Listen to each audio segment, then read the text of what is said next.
দেশের ক্রিকেটাঙ্গনে দীর্ঘদিনের জমে থাকা মেঘ আজ কালবৈশাখী হয়ে ঝরল। অবশেষে বিসিবি তথা বাংলাদেশ ক্রিকেট বোর্ড নির্বাচনে নজিরহীন জালিয়াতি এবং জবরদস্তি অকাট্য প্রমাণ পেয়েছে সরকারের উচ্চ তদন্ত কমিটি। আজ বুধবার 8 এপ্রিল 2026 সকালে তদন্ত কমিটি চূড়ান্ত প্রতিবেদন প্রকাশের পরপরই বর্তমান বোর্ড বিলুপ্ত ঘোষণা করা হয়েছে।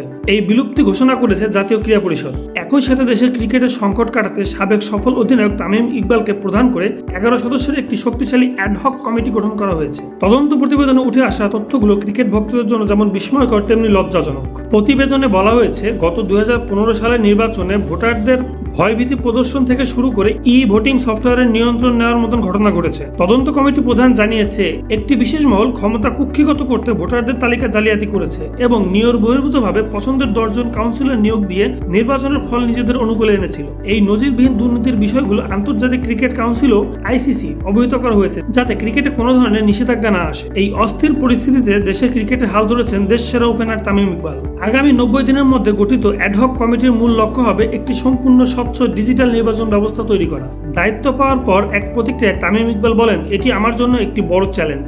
ব্যক্তিগত পছন্দের ঊর্ধ্বে উঠে আমরা এমন একটি প্ল্যাটফর্ম তৈরি করতে চাই যেখানে শুধু ক্রিকেট এবং ক্রিকেটারদের স্বার্থ রক্ষিত হবে। ক্রিকেট অঙ্গনের বোদ্ধারা মনে করেন, তামিমের হাত ধরে বিসিবিতে দীর্ঘদিনের স্বচ্ছতার যে অভাব ছিল তা দূর হবে এবার। পুরো ক্রিকেট বিশ্ব এখন তাকিয়ে আছে মিরপুরের দিকে। একদিকে যেমন দুর্নীতির কলঙ্ক মোছানোর চেষ্টা, অন্যদিকে তামিমের হাত ধরে নতুন এক শুরুর হাতছানি।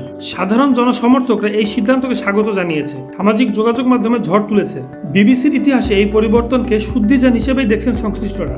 দেশ দর্পণ নিউজ 24 এর তরফ থেকে প্রশ্ন, জাতির কাছে এই জবাবটি জানতে চায়। বিবিসি নির্বাচনে এমন ভয়াবহ জালিয়াতি এবং তামিম ইকবালের নতুন দায়িত্ব গ্রহণ নিয়ে আপনার ভাবনা কি? আমরা জাতির উদ্দেশ্যে নিচের প্রশ্নগুলো রাখছি। ভোট জালিয়াতির দায় কার? যে কর্তারা ক্রিকেটের নাম ভাঙিয়ে বছরের পর বছর বোর্ড দখল করে রেখেছিলেন, কেবল বোর্ড ভেঙে দেওয়াতেই কি তাদের যথেষ্ট শাস্তি? তামিম কি পারবেন দীর্ঘদিনের এই জঞ্জাল পরিষ্কার করতে? একজন সফল ক্রিকেটার হিসেবে তামিম ইকবালকে বোর্ড প্রধান হিসেবে দেখা কি বাংলাদেশের ক্রিকেটে সুদিন ফিরিয়ে আনবে? তৃণমূলের ক্রিকেট কি মুক্তি পাবে? সিন্ডিকেট আর রাজনৈতিক প্রভাব মুক্ত হয়ে কি এবার প্রকৃত যোগ্য খেলোয়াড়রা কি জাতীয় দলে সুযোগ পাবে?